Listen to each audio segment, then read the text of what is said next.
Chemistry में आपका स्वागत करते हैं। आज हम सरफेस केमिस्ट्री का चौथा भाग शुरू करेंगे।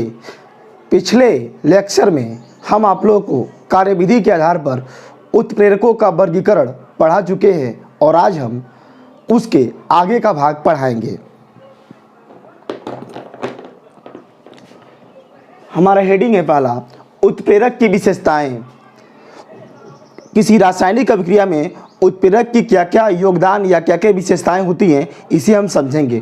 पॉइंट नंबर 1, उत्प्रेरक की सूक्ष्म मात्रा किसी रासायनिक अभिक्रिया के वेग को प्रभावित कर देती है। यानी अगर कोई रासायनिक अभिक्रिया हो रही है और उस रासायनिक अभिक्रिया में अल्प मात्रा में कोई उत्प्रेरक को मिला दें या किसी उत्प्रेरक को मिला दें, तो वह जो उत्प्रेरक है उस रासायनिक अभिक्रिया को प्रभावित कर सकता है। दूसरा, उत्प्रेरक किसी रासायनिक अभिक्रिया के अंत में स्वयं अपरिवर्तित रहता है। अर्थात हम उत्प्रेरक को यदि रासायनिक अभिक्रिया में मिलाते हैं तो वह रासायनिक अभिक्रिया के वेग को बढ़ा देगा, परंतु जब अभिक्रिया संपन्न होती है तो उस उत्प्रेरक में किसी प्रकार की चेंजिंग नहीं होती है। अर्थात जिस प्रकार से उत्प्रेरक अभिक्रिया में भाग लेता है, ठीक उसी प्रकार अंत में क्या होता है, अलग हो जाता है। तीसरा, उत्प्रेरक किसी भी रासायनिक अभिक्रिया को शुरू नहीं कर सकता है। अर्थात उत्प्रेरक के पास इतनी क्षमता नहीं होती है कि जो रिएक्शन शुरू नहीं हुई है उस रिएक्शन को चालू कर दे। इसका काम क्या होता है कि जो रासायनिक अभिक्रिया पहले से चल रही है उस रासायनिक अभिक्रिया में आके उस रासायनिक अभिक्रिया के वेग को प्रभावित करने की क्षमता रखता है। चौथा, किसी विशेष प्रकार की रासायनिक अभिक्रिया के लिए एक विशेष प्रकार के उत्प्रेरक की आवश्यकता होती है। यानी सभी अलग अलग अभिक्रियाओं के लिए लगभग अलग अलग प्रकार के उत्प्रेरक होते हैं। अर्थात यह निश्चित नहीं होता है कि एक ही उत्प्रेरक का प्रयोग हम सभी प्रकार की रासायनिक अभिक्रियाओं में करें। पांचवा, उत्प्रेरक उत्पाद की प्रकृति को नहीं बदलता है।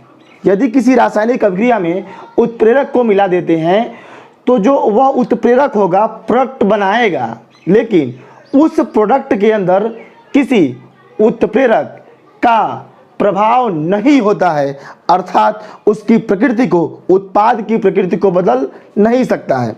लास्ट है हमारा छठवां, एक निश्चित तापमान पर उत्प्रेरक अत्यधिक प्रभावशाली होता है। यानी किसी रासायनिक अभिक्रिया में जो ताप होता है और उस ताप पर जिस उत्प्रेरक का प्रयोग करते हैं उसी ताप पर उत्प्रेरक की क्रियाशीलता क्या होती है, अधिक होती है।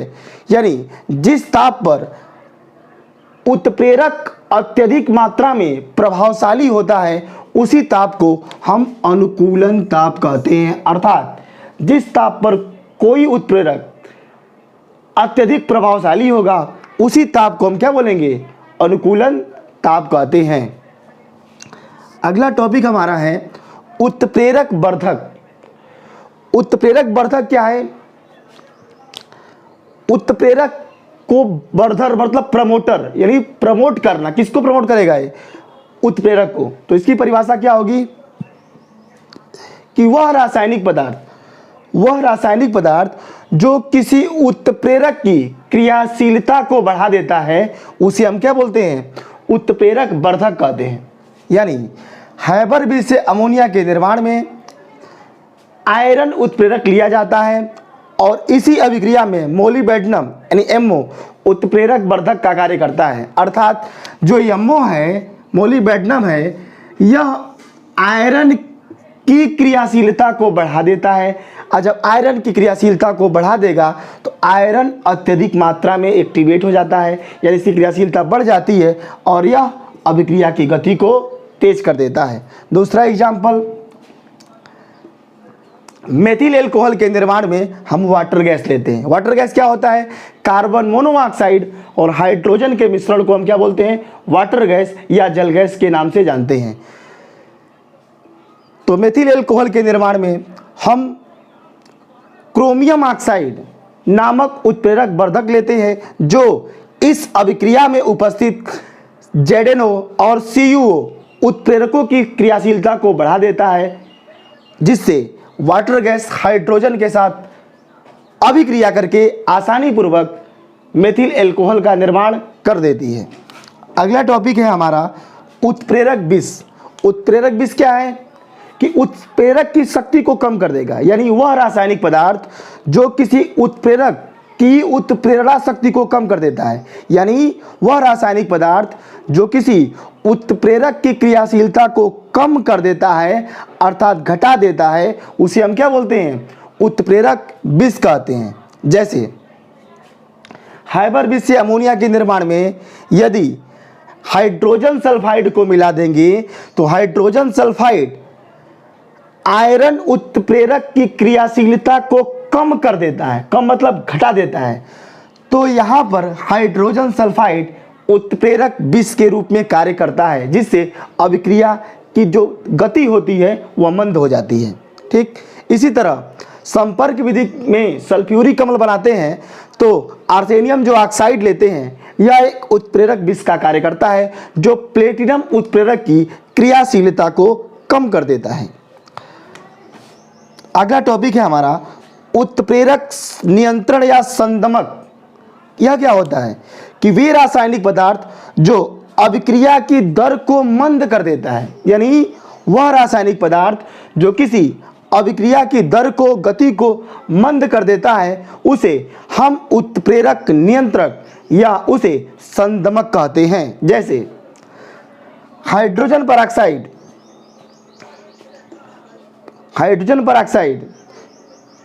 को जब गर्म करते हैं ग्लिसरॉल की उपस्थिति में, तो जो यह अभिक्रिया संपन्न हो रही है, इस अभिक्रिया की गति को ग्लिसरॉल कम कर देता है और क्या बन गया? सुगमतापूर्वक जल और ऑक्सीजन बन जाता है।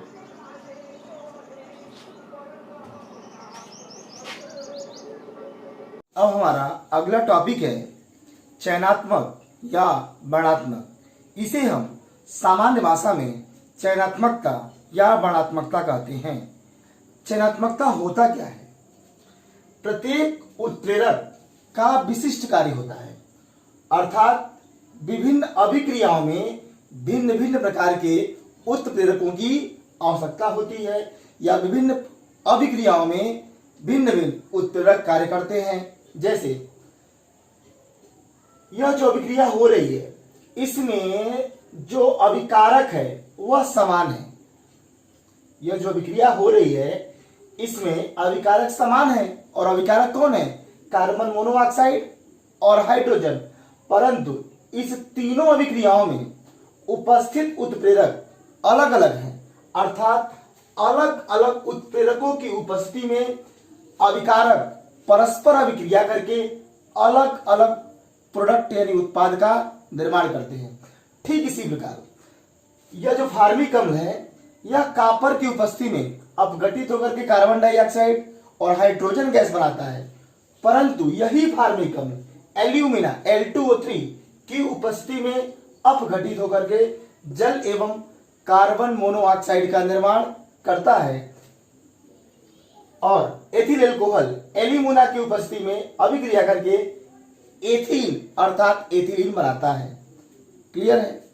अगला हमारा नेक्स्ट टॉपिक है जियोलाइट। जियोलाइट होता क्या है?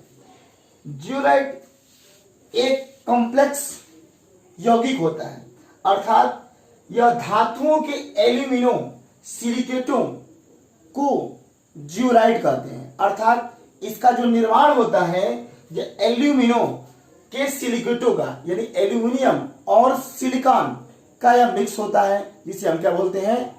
जियोलाइट कहते हैं।